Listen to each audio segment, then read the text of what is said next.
Hello everyone. आज हम discuss करेंगे आइंस्टाइन कोफिशिएंट्स को। आइंस्टाइन कोफिशिएंट को डिस्कस करने से पहले हम ये समझ लेते हैं कि लेज़र के अंदर जो प्रोसेसेस होती हैं मेनली अब्सॉर्प्शन की और स्पॉन्टेनियस और स्टिमुलेटेड एमिशन की, वो क्या है। देखिए, नॉर्मली हमारे पास जो एटम्स होते हैं वो अपनी ग्राउंड स्टेट के अंदर एग्जिस्ट होते इम्प्लाई करते हैं। तो जैसे ही कोई रेडिएशन इनके ऊपर हम फॉल करते हैं तो वो इस एनर्जी को ऑब्जर्व करके एक्साइटेड स्टेट के अंदर चले जाते हैं। जो एक्साइटेड स्टेट में उनका लाइफ टाइम होता है वो बहुत ही कम होता है और वो स्पॉन्टेनियसली आफ्टर सम टाइम, जो कि टाइम होता है नियरली 10⁻⁸ सेकेंड, इतने टाइम में वो स्पॉन्टेनियसली लोअर लेवल के अंदर आ जाते हैं। और ड्यूरिंग दिस एमिशन एक photon of energy hν emit होता है। तो इस प्रोसेस के दौरान जितने भी फोटोन्स एमिट होते हैं वो रैंडम डायरेक्शन के अंदर मूव करते हैं उनके अंदर, और जो हमें लाइट मिलती है वो बिल्कुल भी कोहेरेंट नहीं होती।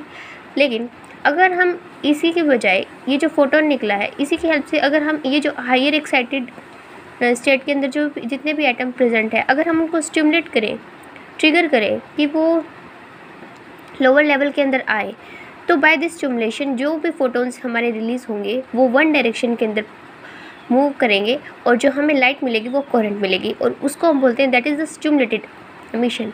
और जो स्पॉन्टेनियस होता है जिसमें कोई एक्सटर्नल एनर्जी की रिक्वायरमेंट नहीं होती, वो प्रोसेस होती है हमारी स्पॉन्टेनियस एमिशन।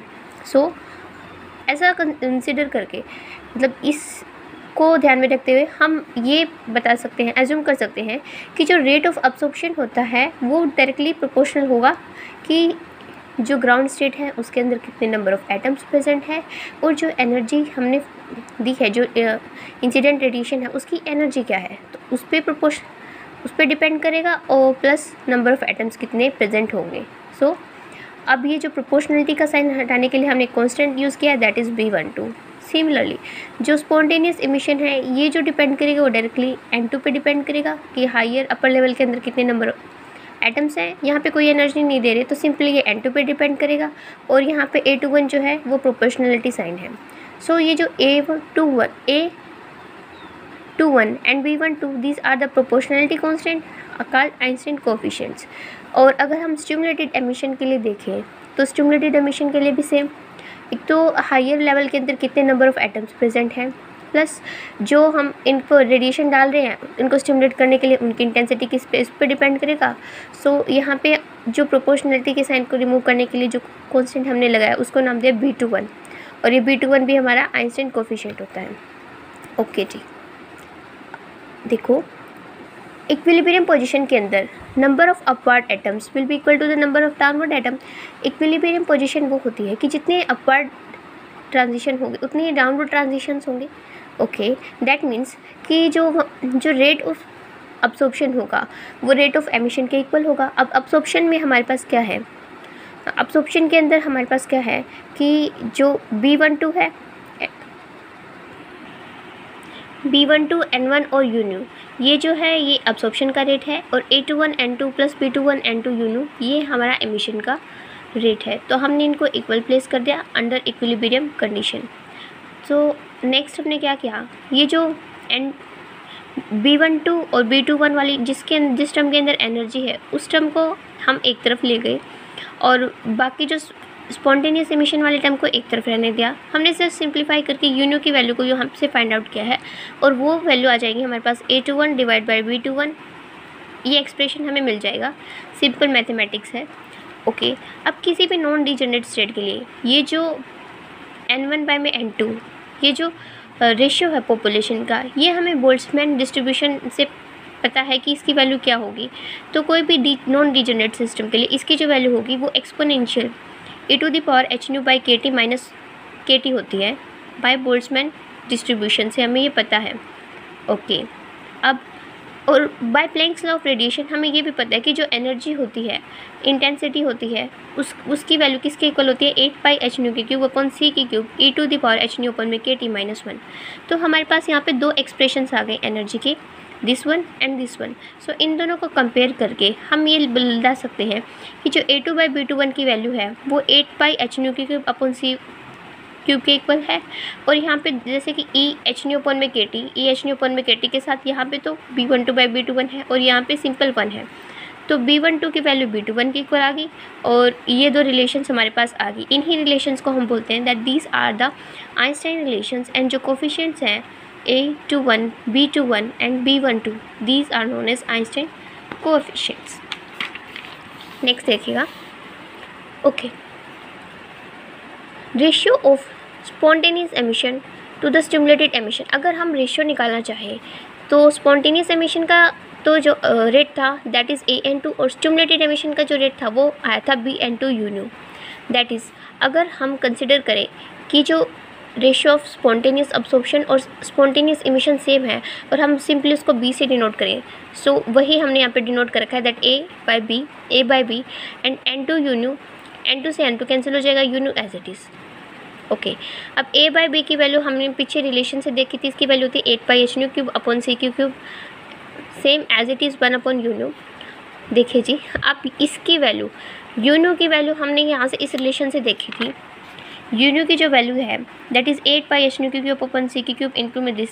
जब हम ये UNU की वैल्यू को यहाँ पे पुट करेंगे तो ये वाले टर्म कैंसिल हो जाएगी और हमें सिर्फ ये मिलेगा, बिकॉज मैं यहाँ पे अगर पुट करूँ तो हो जाएगा 8πh³ अपॉन में CQ³ इंटू में वो वाली टर्म ऊपर जाएगी EH अपॉन में KT -1। So this will cancel out and हमें ये मिलेगा।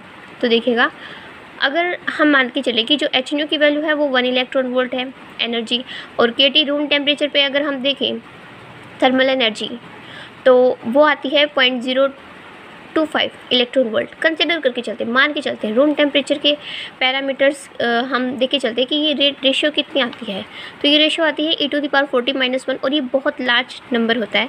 दैट मीन्स कि जो नंबर ऑफ स्पॉन्टेनियस एमिशन है वो बहुत ज़्यादा है as compare to the stimulated emission at room temperature. ठीक है जी, किसी भी थर्मल इक्विलिब्रियम में। तो इसका कहने का मतलब यही था, इसको सबको कैलकुलेट करने का मतलब यही था कि हमें किस कंक्लूजन पे पहुंचना है कि जो इक्विलिब्रियम पोजीशन होती है रूम टेम्परेचर पे जो स्पॉन्टेनियस एमिशंस होते हैं वो स्टिमुलेटेड एमिशन से ज़्यादा होते हैं।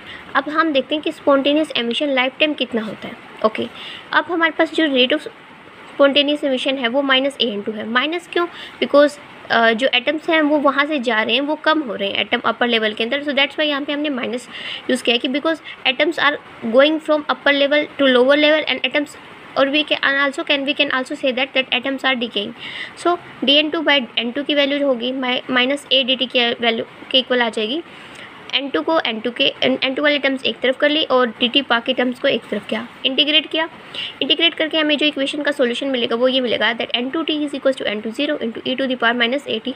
हमें इस इक्वेशन का सिंपली इंटीग्रेशन है, ये हमें सॉल्यूशन मिल जाएगा। सो अगर मैं इस a को ऐसे डिफाइन करूँ कि जो रेसिप्रोकल होगा 1/a का उसको मैंने बोल दिया दैट इज़ TSP, और इस TSP को अगर मैं t के इक्वल रख दूँ तो मेरे पास, अगर मैं यहाँ पे ऐसा करती हूँ, इन सबको ये वैल्यूज़ को सब्सटीट्यूट करती हूँ, तो जो N2 TSP at that T is equal to TSP अगर मैं टाइम पे देखूँ जो number of atoms upper level के अंदर वो 1/e हो जाएंगे, 1/e टाइम्स हो जाएंगे नंबर ऑफ एटम्स जब टाइम इनिशियली ज़ीरो था। जब इनिशियली टाइम ज़ीरो था तो नंबर ऑफ एटम्स N2 0 थे, बट अगर उसी को अगर मैं 1/a दैट मीन्स TSP लेके चलूँ तो वो 1/e टाइम्स हो जाते हैं।